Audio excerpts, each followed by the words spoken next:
O Vale de Rinom, também conhecido como Guina, aparece nas escrituras como um local carregado de simbolismo e terror, especialmente relacionado aos sacrifícios. Localizado ao sul de Jerusalém, esse vale foi associado ao culto de Moloque, uma divindade cananeia a quem se oferecia um tipo de culto bizarro, em um ritual que revoltou os profetas bíblicos e marcou um dos capítulos mais sombrios da história religiosa. Escavações realizadas no Vale de Rinom confirmaram que, durante períodos antigos, os habitantes da região realmente praticavam rituais de sacrifício, uma prática condenada pelos profetas judeus. A descoberta de ossos no lugar sugere a veracidade das práticas mencionadas na Bíblia. Além disso, evidências de fogueira e altares de pedra foram encontradas, indicando que o local era usado para rituais religiosos, possivelmente envolvendo o sacrifício de uma forma macabra. As escavações do vale trouxeram à tona uma série de achados que confirmam não apenas as descrições bíblicas, mas também revelam mais sobre as antigas práticas religiosas da região. As camadas de cinzas e os fragmentos de potes ritualísticos indicam que a região era um centro de rituais religiosos diversos. Embora as descobertas arqueológicas confirmem a existência de práticas pagãs no local, a verdadeira natureza dessas atividades continua a ser um mistério. A estela de Merneptah, descoberta em 1896 em Tebas, Egito, é uma das mais importantes evidências externas para a arqueologia bíblica. Com a data de aproximadamente 1207 a.C., ela foi erguida pelo faraó Merneptah, filho de Ramsés II, e registra suas vitórias militares. Mas o que torna essa estela particularmente relevante para os estudiosos da Bíblia é que ela é uma das primeiras menções a Israel fora das escrituras sagradas. No texto inscrito, Merneptah celebra suas conquistas sobre vários povos, entre eles ele menciona Israel. O interessante é que a referência não descreve Israel como uma nação ou um reino poderoso, mas como um povo presente em Canaã. O faraó, com a intenção de registrar suas vitórias, fala sobre Israel de uma forma quase casual, dizendo que eles estão destruídos ou aniquilados, o que indica que já existia uma presença significativa do povo israelita na região, mas sem uma grande força militar naquele momento. Esse detalhe revela que em 1207 a.C., o nome Israel já era reconhecido como uma entidade distinta da terra de Canaã, o que ajuda a validar a narrativa bíblica de que os israelitas estavam na região desde tempos mais antigos. A descoberta da estela também teve um impacto considerável na arqueologia bíblica, pois até então, muitos questionavam a historicidade das narrativas que mencionavam Israel em Canaã. Essa existência externa demonstra que os israelitas já eram conhecidos pelos egípcios e fortalece a ideia de que a Bíblia reflete, de alguma maneira, acontecimentos históricos reais.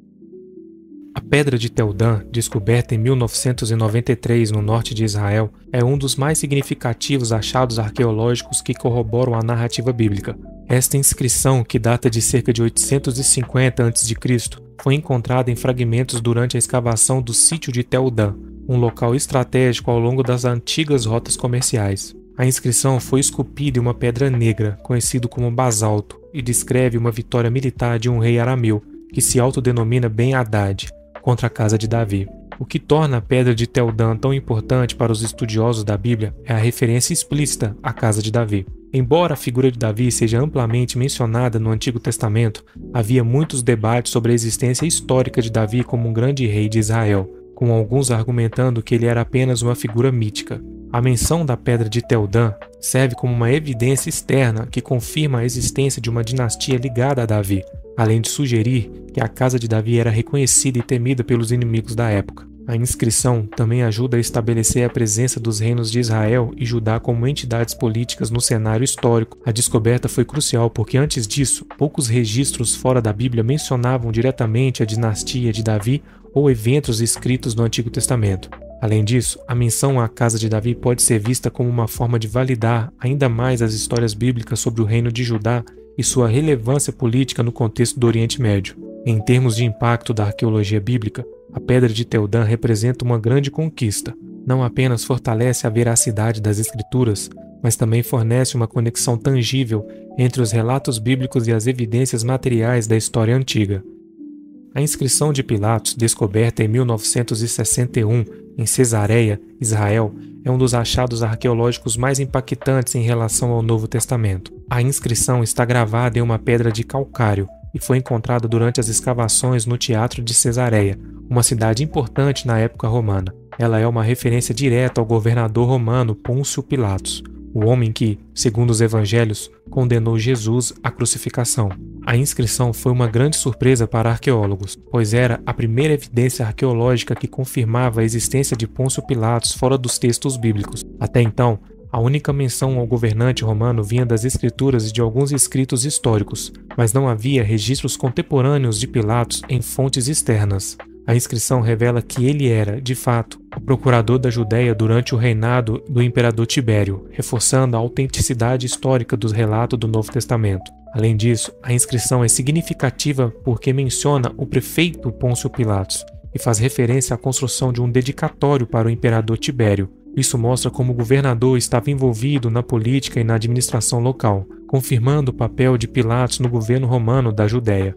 A inscrição também ajuda a contextualizar melhor o período da crucificação de Jesus, situando-o dentro de um quadro político e histórico da época, marcado pela presença do Império Romano e seus governadores. A importância histórica da inscrição de Pôncio Pilatos vai além da confirmação da figura de Pilatos. Ela também tem um impacto significativo na veracidade do Novo Testamento. Para muitos estudiosos, a descoberta serve como uma evidência concreta dos eventos descritos na Bíblia, especialmente aqueles relacionados ao julgamento e à crucificação de Jesus, têm base histórica. Embora a inscrição não mencione diretamente a morte de Jesus, ela fornece uma confirmação indireta do contexto histórico e político da época, tornando os relatos bíblicos ainda mais credíveis.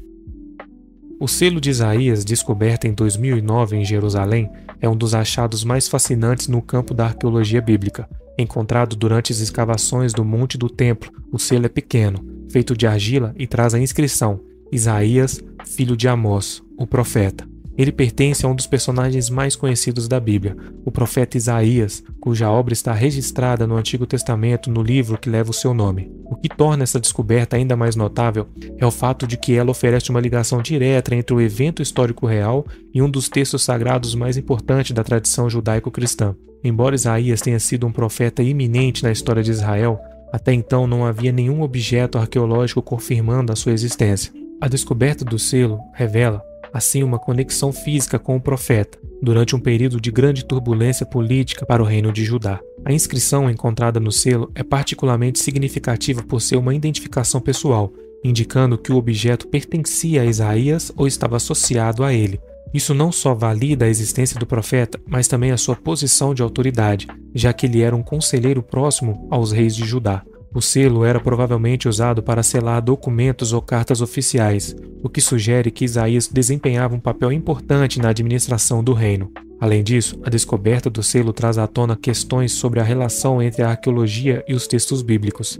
Embora Isaías tenha sido um profeta que se dedicava mais ao aspecto espiritual e moral do reino, a comprovação da sua existência física reforça a autenticidade de muitos dos relatos bíblicos que falam sobre ele.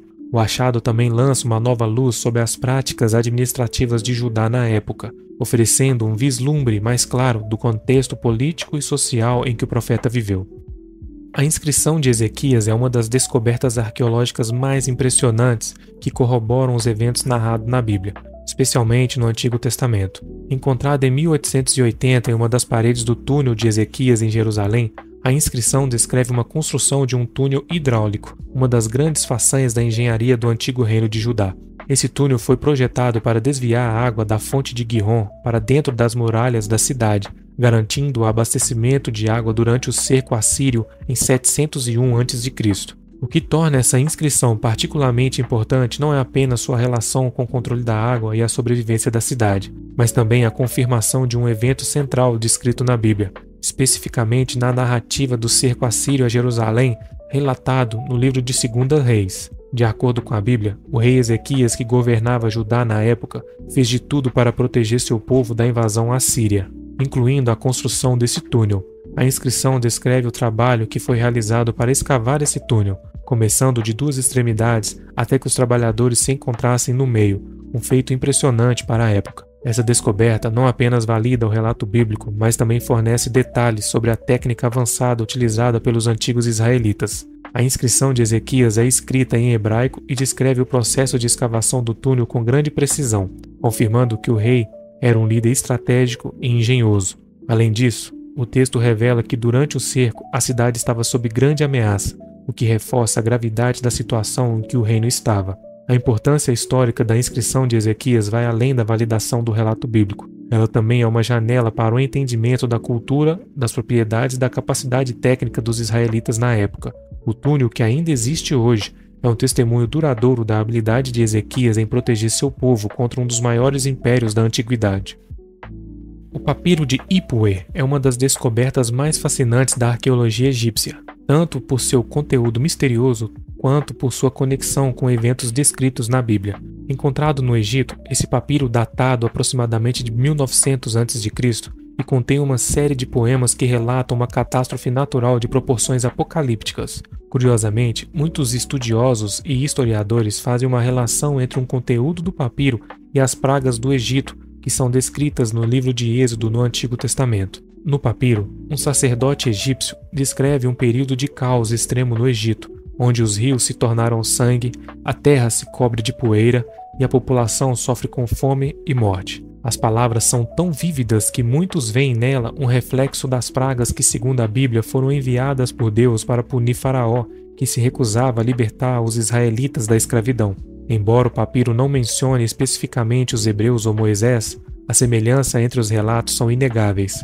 Por exemplo, Ipuwer fala sobre o dilúvio no Nilo, a transformação de água em sangue e a morte de animais e pessoas, aspectos que são consistentes com as pragas bíblicas, como rãs, piolhos, moscas e a morte do gado, além das doenças e mortes nas casas egípcias. A relação entre o papiro de Ipuwer e o Êxodo bíblico é debatida, mas a descoberta deste documento é crucial, pois sugere que eventos descritos na Bíblia, considerados por muitos como mitológicos ou alegóricos, podem ter alguma base histórica. As pragas mencionadas no papiro, embora descritas de forma simbólica, poderiam representar eventos reais que atingiram o Egito em um período de crise. Além disso, o papiro de Ipuwer tem impacto significativo na arqueologia bíblica, pois contribui para a discussão sobre a historicidade dos eventos do Êxodo, mostrando que, em algumas versões da história, catástrofes naturais podem ter sido interpretadas como sinais de punição divina, algo que é recorrente em muitas tradições religiosas.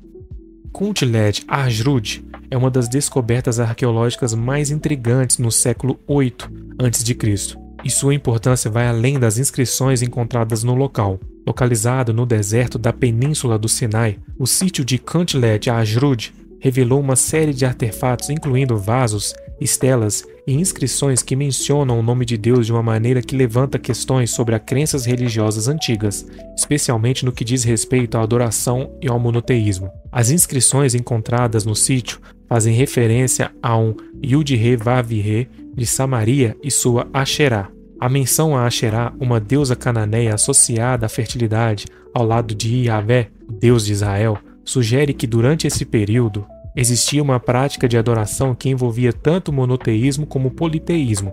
Isso levanta a hipótese de que, embora Yahvé fosse central para a religião israelita, o culto a outras divindades como Asherá ainda persistia em algumas regiões no reino de Israel, e pode explicar a tensão que vemos na Bíblia sobre a idolatria e os cultos pagãos. Esse achado é fascinante, pois revela como, no contexto histórico da época, a religião israelita estava em um processo de definição e purificação. A adoração a deuses estrangeiros, especialmente no período dos reis, foi vista como uma violação das normas religiosas que mais tarde seriam estabelecidas de uma forma mais rígida. As evidências de Kuntlet Ajrud sugerem que, antes da centralização do culto em Jerusalém e na construção do templo, as práticas religiosas em Israel eram mais flexíveis e diversificadas. A controvérsia gerada por essa inscrição também é significativa. Muitos estudiosos consideram que a inclusão de Asherá ao lado de Yahvé sugere uma fase de transição onde o monoteísmo ainda estava sendo consolidado e que a prática de idolatria foi, em muitos casos, persistente durante esse período. Isso contrasta com as crenças posteriores, quando o culto a outros deuses foi completamente rejeitado e destruído, conforme registrado nas Escrituras, a mando dos sacerdotes. E para você, qual desses achados é o mais curioso? Diga para mim no comentário, se inscreva e curta o vídeo para mais vídeos como esse.